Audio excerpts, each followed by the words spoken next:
Então, entre os temas principais da Parashá é a Berachá, que Yitzhak ele queria abençoar seu filho, que nasceu primeiro, o Esav, e como Yaakov pegou dele as brachot. Então, no Shabat, se Deus quiser, à tarde, a gente vai falar sobre como Yaakov pôde enganar o pai, algo parecido com isso, como a esposa pode fazer isso com o marido. Mas vamos falar agora um pouco sobre o Esav e o Yitzhak. Por que o Yitzhak ele queria tanto abençoar esse filho que era malvado? A Torá fala para a gente que Tzad Befiv, que ele tinha a caça em sua boca. Então a explicação simples é que esse filho alimentava o pai, esse filho enganava o pai, então alimentava literalmente, ou ele caçava o próprio pai. Ele fingia ser um tzadik. Essa é a explicação simples. Mas é difícil de entender acreditar que Isaac realmente não sabia quem era o filho dele. Muito difícil. Mesmo que ele ficou cego, mesmo que ele não enxergava, o Isaac cego enxerga muito mais que a gente de olho aberto. Então, é difícil de entender isso simplesmente de que ele se enganou. E a esposa foi lá e ele tinha uma intenção muito mais profunda. Então, vamos ver algumas explicações. Vamos primeiro entender quem era o Esav.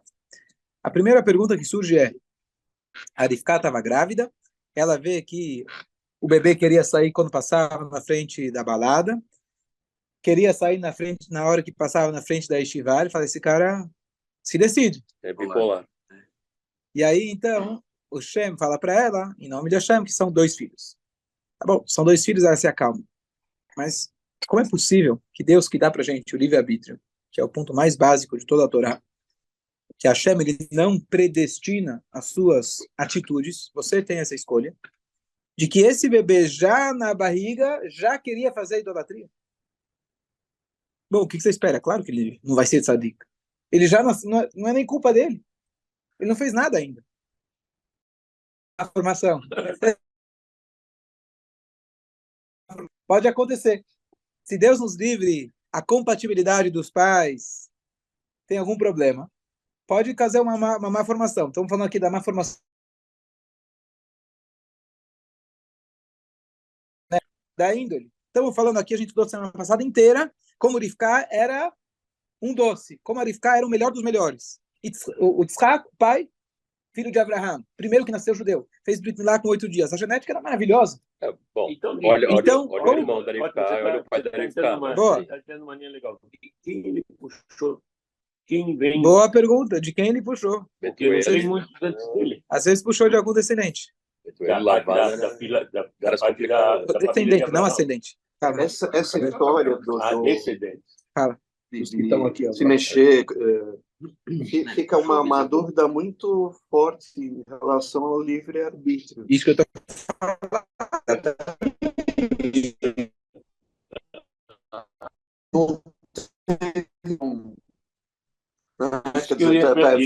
Uma vida íntima com o pessoal de fora, não teve educação dos pais, não teve nada e já... Então você está repetindo minha pergunta, é isso? Não, mas eu não prestei atenção pelo dele, depois eu entendi. Mas a pergunta, depois lá para frente, deixar aberto, é o seguinte: ele foi para o mau caminho, mas ele que Isaac vê também. Boa pergunta, vou chegar lá. Eles tinham que dar, porque você pode mudar a índole do menino quando ele é criança. E não deu certo. Será que eles tentaram mudar? Eu não vejo isso na parte da Torá. Então, vamos lá, alguns pensamentos a respeito. Primeira coisa, Hashem não predetermina absolutamente nada em relação às nossas atitudes. Hashem pode predisposições. E você, junto com essa predisposição, recebe as forças necessárias para conseguir direcionar essa predisposição. Então, dizem nossos sábios, sentido mais profundo, de que Yitzhak sabia, e de fato ele tinha razão, que Esav ele tinha um poder espiritual tremendo, incrível. Se ele fosse direcionado, ele seria não o tzadik. O tzadik era o Yaakov. Mas ele era tzadik por ingenuidade. Ele era tzadik porque não conhecia o mal. O Esav, ele era aquele que tinha tendência para o mal, ele conseguia transformar. Isso é uma força muito, muito grande. Então, tinha um menino, um rapaz, ele é um pouco mais velho que eu, aqui no Brasil, inclusive, mas ele era um cara business, não era yeshiva, americano, e talvez os professores da yeshiva ficavam falando, para com esses negócios, isso tu pensar em outra coisa, talvez, não sei, a história daqui, se não está aqui, se a cabeça não está aqui, vai para outro lugar, etc. Esse é o cara. Cresceu, antes de casar, já começou um business, ele abriu um site chamado Dan's Deals, muito famoso. Dan's Deals. Dan é o nome dele, Daniel. Deals são negócio não é acordo, deal, fazer um bom negócio, bom chefe. E ele hoje é um site só com a ideia de ajudar as pessoas e se tornou um business tremendo. Pode fazer pontos e compra e vende, não sei o quê, e ele dá essas dicas para as pessoas e ele vai ganhando, né, porcentagem daqui. E olha que interessante. Pô, só imaginando ele, longe de nós, Esav, mas só tempo. Então, talvez na Estivá ele não era o... Mas olha que interessante. Começou a guerra agora. E ele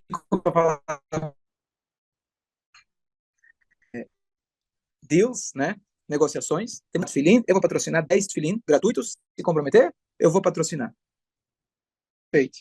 Aí ele foi aumentando o número de 10 para 20. Ele chegou em 1.200. Que é o número de os primeiros 1.000 já foi dado, já foi os próximos ele tá, então no começo ele fez sozinho, depois ele começou a agitar, porque ele não podia pagar tudo sozinho, para outras pessoas participarem.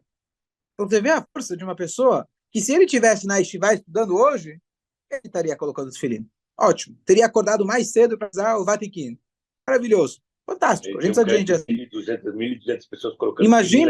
Imagina um cara desses que quando chegou na hora do vamos ver, tocou na alma dele. Não que ele fosse uma pessoa distante da Torá, nada, mas ele está preocupado com o business dele, é o maior porte dele. Mas olha como ele conseguiu fazer uma transformação agora, de um mês para cá. 1.200 tefilim gratuitos. Pessoas, eu consegui 2 pessoas aqui do Brasil que se inscreveram para receber. Mas eles foram... de crédito lá em cima. Não estou falando do crédito, o crédito dele aqui embaixo. Então, essa é a força que o Isaac enxergava no Esav. Ele é o homem do campo, ele é o caçador. Mas você sabe quanto ele consegue transformar? Infelizmente, ainda não se concretizou. O pai, ele tentou. A gente vai ver que ele conseguiu algumas coisas. O Esav, por exemplo, é um modelo de Kibud Avaim, honra aos pais, sem se igualar. O sábio no Talmud, ele afirma, fala, olha, tudo que eu fiz não chega perto aos pés do Esav.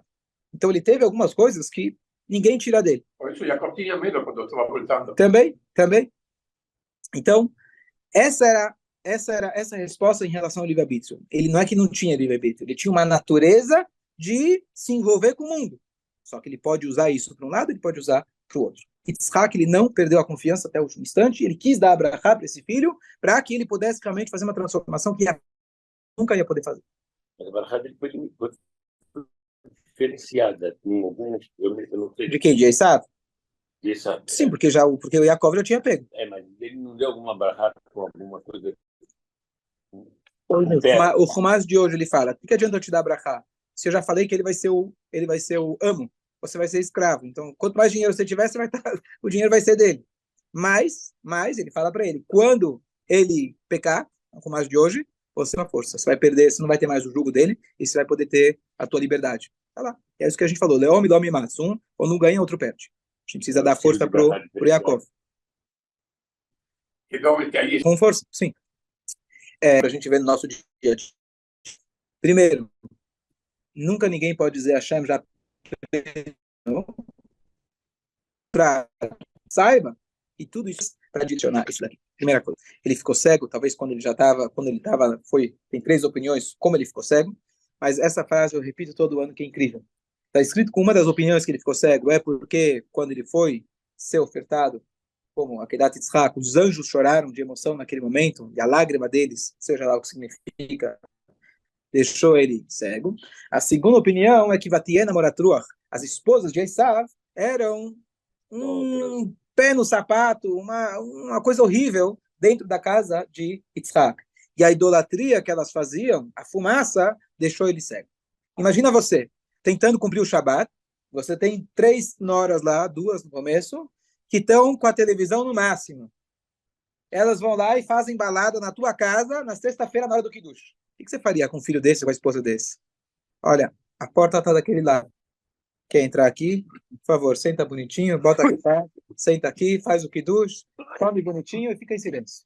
Se não atrapalhar, já estou feliz. Ele deixou elas dentro de casa.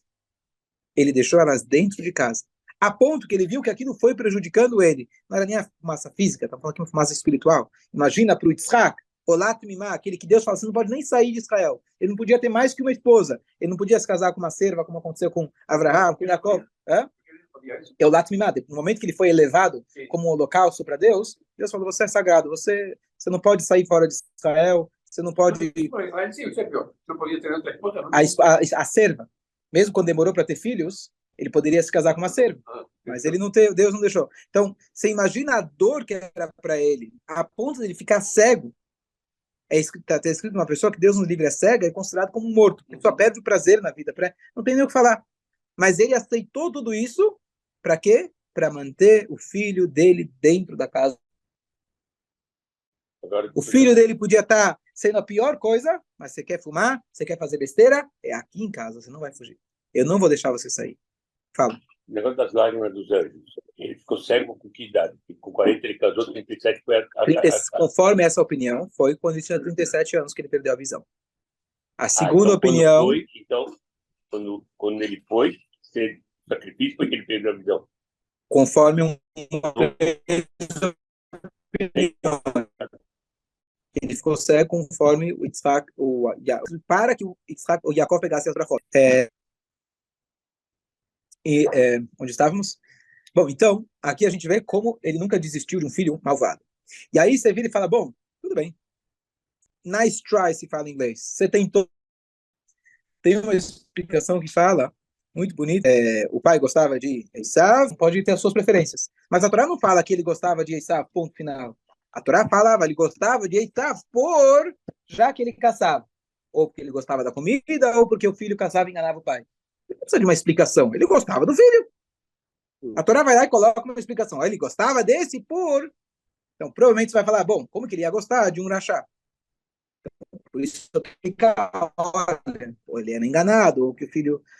Mas tem uma outra explicação bonita que diz assim, sai befiv, também significa como se fosse eu tenho uma caça na minha boca. Quer dizer, igual que Esav enganava o pai, usa esse termo de caçar, e o Yitzhak, ele gostava do Esav, que ele ia ter uma caça, ou se fosse uma boa resposta na sua boca. Quando amanhã depois surgir, Deus nos livre um Yehudi, ele não se comporta como Yaakov, ele se comporta como Esav. O Yitzhak vai virar e falar para Deus, olha o seguinte, eu amei meu filho, independente do que ele fez. Com essa resposta, ele vai justificar e falar para Deus, você também pode amar teu filho, independente do que ele fez. Ele gostava do Esav para ter uma boa resposta. E por isso, ontem a gente falou que quando Mashiach chegar, vai ter uma grande festa, no final vai ter o Birkat Hamazon, e vão oferecer, quem vai fazer? Vamos ver quem vai fazer o vinho, quem vai segurar o vinho. Oferecer para Avraham, para Yaakov, o escolhido vai ser Yitzhak. Que atá vindo, você é nosso pai, é justamente Yitzhak. Uma das explicações, porque essa é a confiança que ele teve em qualquer Yehudi. E aqui teve mais um detalhe interessante, que aí vem o papel de Rivka. A Rivka, ela fez com que Yaakov vestisse a roupa do Esav. Uma explicação muito bonita. Ela quis garantir, sabendo que o Esav não seria meritório das brachot, de que quem vai receber as brachot não são apenas Yaakov com cara de Yaakov. Não é só aquele menino bonzinho que fez tudo certinho, certo? E fez virou médico como pai, foi lá, tudo certinho, bonitinho, tá certo? Aquele que também se comportou como Esav, ele vestiu as roupas de Esav, também recebeu as brachot. A brachá não é exclusiva para aquele que segue exatamente o modelo de Yaakov. Aquele que seguiu as roupas do Lavan, ele ainda é lembrado, e a essência dele é Yaakov. Então, essa junção, e Yitzhak, ele rezou por Esav, acreditou no Esav, para que ele possa usar isso um argumento para Hashem, dizendo, olha, eu amei meu filho, e o que ele fez, faz favor de fazer o mesmo. E a Rivka, ela garantiu que quando Yaakov ele vestiu as roupas desse irmão, que todos nós podemos fazer parte dessas brachot.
quem é esse filho? Ele mexe nele, ele fala, peraí, esse aqui é Esaú, irmão de Esaú. Ele ouve a voz do Jacó. Ele vai lá e abençoa ele. Peraí. Você tem 50% de chance. Fala, deixa eu esperar. Deixa eu ver o que vai acontecer. Porque se a mão é de Esaú e a voz é de Jacó, eu não tenho certeza. Fala, a voz é de Jacó, a mão é de Esaú. Tá bem sobre você. Eu queria abençoar, né? Espera um minutinho, vamos ter certeza. Alguma coisa está errada. Mas mesmo assim ele decidiu abençoar. A ideia de que a mão era de Esaú já convenceu o pai. 50%, você não tem chance, não tem certeza. Espera. No sentido mais profundo, o Yaakov, ele também vestiu as roupas do Esaú, no sentido de que o que prevalece realmente, geralmente, é a Kol Yaakov. Mas tem horas que a gente precisa vestir a roupa do Esaú. Não vem que não tem. A gente não é trouxa. Não vem que não tem. Precisar, a gente usa. E olha que interessante. Yaakov, quando ele foi encontrar o Esaú, ele bajulou ele mandou presentes, ele se preparou para uma guerra e ele rezou para Deus. As 3 coisas. Rezou para Deus, ótimo. Mandou presente, tentou se conciliar. Mas ele não foi bobo. Ele falou, você quer vir guerrear? Eu estou pronto para a guerra também. Não é o que eu gostaria, mas se você vem guerrear, eu não sou bobo. E aqui a gente vê mais uma coisa interessante, de que o Yaakov, que é chamado a pessoa pura, a pessoa ingênua, é chamado Titen Emet Yaakov, ele é chamado o patriarca da verdade. Peraí, ele enganou o pai? Por que ele enganou o pai? Se enganou, tudo bem, a gente vai falar no Shabbat, se ele exatamente enganou, omitiu, mas ele não foi exatamente, ele deu a entender outra coisa. Porque, tudo bem, a mãe direcionou ele, verdade. Mas o que a mãe ensinou pra gente? Com Esaú, você tem que lidar com ele com a linguagem de Esaú. Você não pode ser trouxa na vida. Vamos ser realistas. Esaú vai querer receber a brachá, ele não merece a brachá, ela enxergou, ela tinha razão. A gente vai lidar como? A gente vai lidar com a linguagem de Esaú, com ele mesmo. E Yaakov, ele não perde a sua idoneidade, a sua verdade, por ele ter feito isso. Aqui a gente vê a importância da gente saber se defender, da gente não ser trouxa, da gente realmente fazer o que tem que fazer e fazer até o final. E aqui a gente vê o pai e o filho, que enquanto ele tem a voz de Yaakov, ele também tem as mãos de Esaú. Por isso que ele deu a brachá, que a gente precisa dos dois. Tem momentos a gente prefere o Kol Yaakov, mas se temos a Yadayim e Esaú. E ambos são parceiros na batalha. Cada um precisa fazer a sua parte, mas a gente tem que ter. E ontem, quem viu o videozinho de ontem, que aqueles que estavam no meio de Gaza, fazendo show de Parashá, vocês devem ter visto. Isso é o que culmina Yaakov e Esaú. Em plena batalha, ele lembrou, e roupa de combate, boa, tá lá estudando Torá, a Parashá da semana. Alguém postou, falou, poxa, que vergonha, eu tô aqui em casa, de boa, não estudo Torá. Os caras estão lá, tá bom? Ótimo, serviu para isso.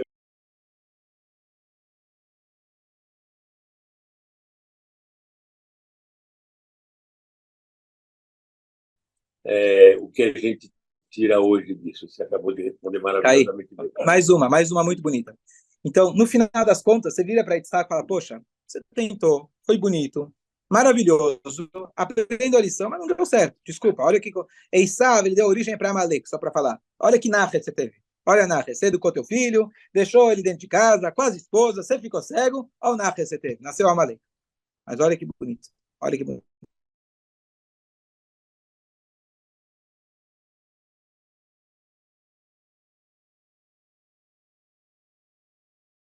Geirim, grandes convertidos. Não tivemos muitos convertidos ao longo da história, muito poucos. De Esaú, tivemos vários. Entre eles, Shmaya e Avtalion Talmud. Nós tivemos, agora os outros, que é o autor da Maiot. Tem mais um agora que me fugiu. Papos. Papos não, pelo menos não consta. Tem mais um que eu me esqueci agora. Logo vou.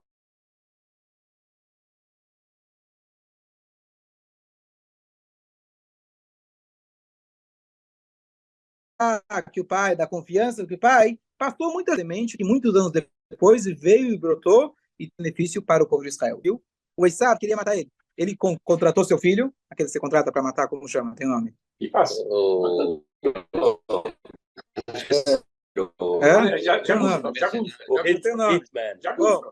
Ele vai lá, chama o filho dele, ele faz e fala, olha, meu irmão, não sou bobo, meu irmão fugiu, vai atrás dele e mata ele, faz favor. Mercenário. Mercenário é o nome? Bom. Mas você vai para a guerra, não Não precisa nem para a guerra. Não. Baruch Hashem, vocês não têm experiência, ninguém sabe o nome. Ótimo. Baruch Hashem. Hã? E aí, lembrando que para Esav e a família dele tinha uma mitzvah que era importante, que era honrar os pais. Todas as outras, matar, isso é fácil. Isso aí não... Mas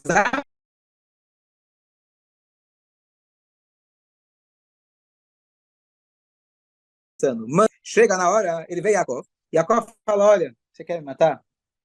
Sinto me conversar.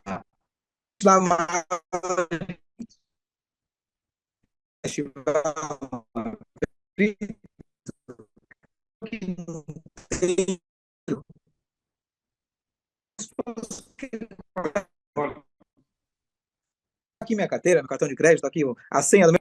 Eu vou ser uma pessoa 100% pobre, você pode voltar tranquilo.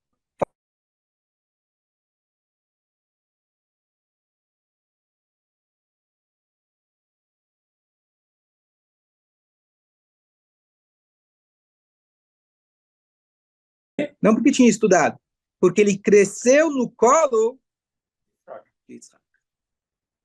Se Yitzhak tivesse falado, filho, quer fazer da vista, no próximo milhão. Ele deixou ele dentro de casa. E o neto não foi o melhor dos melhores, mas o povo de Israel só existe graças a isso. Nunca você vai sair perdendo de ter aproximado, dado mais amor para alguém que talvez não merecesse. Nunca você vai sair perdendo. Isso é Ismael, essa é a história. Isso é para achar semana passada. Só para saber. Ismael. Não vem de o povo árabe antigo, não atual. O atual já se perdeu. Como chama o sobrinho? Ele faz. Ele faz. Ele é considerado um tzadik? Não, mas ele poupou o tio. Isso que ele poupou o tio, já que ele teve pena. Poxa, meu avô vai ficar chateado de matar o... Né? Meu avô vai ficar chateado. Então, meu pai mandou, ele preferiu abrir mão do que era mais importante no valor que ele foi educado para poder salvar o Yaakov. Em mérito disso, temos todo o povo de Israel.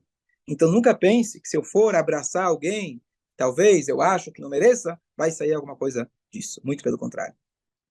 Eu vi ontem uma passagem muito bonita, um grande psicólogo rabino nos Estados Unidos, eu escuto ele bastante, mas ele contando de que ele atende muitas pessoas da comunidade religiosa, principalmente, com quem ele trabalha, e muitas pessoas que acabaram saindo não só do caminho da Torá e das mitzvot, acabaram entrando em outros meios muito nocivos. E uma das pessoas, ele atende muita gente, algumas são que se mantêm religiosos. Mas ele vê da história da pessoa, não é a pessoa que mais acredita, que mais estudou. Ele vira e pergunta para todos esses pacientes, que eu vejo que ainda tem uma família religiosa e segue a Torá. Eu pergunto, você teve alguma vez na sua vida algum professor, algum moré que te marcou? Que você realmente tem boas lembranças dele? Tem boas... Ele falou, inevitavelmente, todos esses têm pelo menos um. Aquele moré que ele gostava. Aquele moré, tá bom. Aí ele fala o seguinte, deixa eu fazer uma pergunta. Não tem certo ou errado, não se preocupa com a resposta. É só para questão de ter um pouco mais de dados. Me fala alguma coisa, assim, alguma coisa que ele ensinou que te marcou. Me fala, conta alguma coisa. Nenhum deles era capaz de repetir um ensinamento. Porque não era um ensinamento. A Torá fala pra gente que ele cresceu no colo do avô. Ele não é que ele cresceu na sala de aula do avô. Ele escutava shiurim do avô. Ele cresceu no colo do avô. Nunca pense que o mais importante é o conteúdo que você vai transmitir para o teu filho. Quanto a Gemara é o carinho e amor que você vai demonstrar. Aquele cara que pode ser que não tem muita informação, não tem muita convicção ideológica sobre a tua tradição, mas o amor e o comprometimento que você mostrou para o teu filho, é isso que passa para a próxima geração. Isso é uma lição incrível e formidável para a gente, não só em relação aos filhos, em relação aos netos, em relação a qualquer pessoa conhecida. Concluí só com uma passagem que há pouco tempo atrás, alguns anos atrás, um professor de Yeshiva, ele não lembro exatamente qual foi a história, mas acho que ele tinha um aluno que o aluno chegou em pleno Shabbat, aluno de uma Yeshiva religiosa, família religiosa, ele chegou com o cheiro de cigarro. pleno Shabat. Chegou o quê? Um cheiro de cigarro. Ah. E o rabino ficou muito preocupado. Estamos falando agora de uma época mais, né, onde a gente tenta abraçar todo mundo. Na época era coisa mais ou vai ou fica. O cigarro ou coisa pior. O cigarro ou coisa pior. Bom, e aí ele falou, não imagina, se ele faz isso, o que vai acontecer amanhã? E eu não fizer nada? Aí, bom, ele já estava prestes a mandar o menino embora, mas ele decidiu escrever antes de tomar essa atitude final. Veja no livro tal, página tal. O livro tal é chamado Avot Deratan, como se fosse um tipo Pirkei Avot, é um midrash. E lá estava escrito o seguinte: quem era Aaron HaKohen? Aaron HaKohen era a pessoa que amava todo mundo. E como que aquilo... Eu vou regravar esse finalzinho, que o Zoom deu interferência. Então o Rebbe falou para ele, olha no livro Avot Rabbi Natan. É um tipo de Pirkei Avot, é um midrash. Falou para ele a página onde ele deveria olhar. Ele abriu lá, e lá falava o seguinte: como Aaron, a Cohen, aproximava as pessoas para a Torá. A gente sabe que ele amava todo mundo, mas o Pirkei Avot diz que ele aproximava as pessoas para a Torá. Então não era dando lição de moral. Ele, na verdade, abraçava todo mundo, amava todo mundo. E quando a pessoa chegava no momento onde ele precisava decidir se ele pecava ou não, ele pensava, bom, se eu pecar, com que cara eu vou encarar amanhã Aaron? E dessa forma a pessoa deixava de pecar. E aí ele entendeu a mensagem, que era para deixar o aluno na yeshiva e dar para ele mais amor. E como uma frase uma vez que eu ouvi, que se você tem um aluno que ele se comporta mal, você tem que amar ele em dobro. Uma por esse ano e outra pelo ano passado, que com certeza o professor do ano passado não gostava dele. Shabbat Shalom.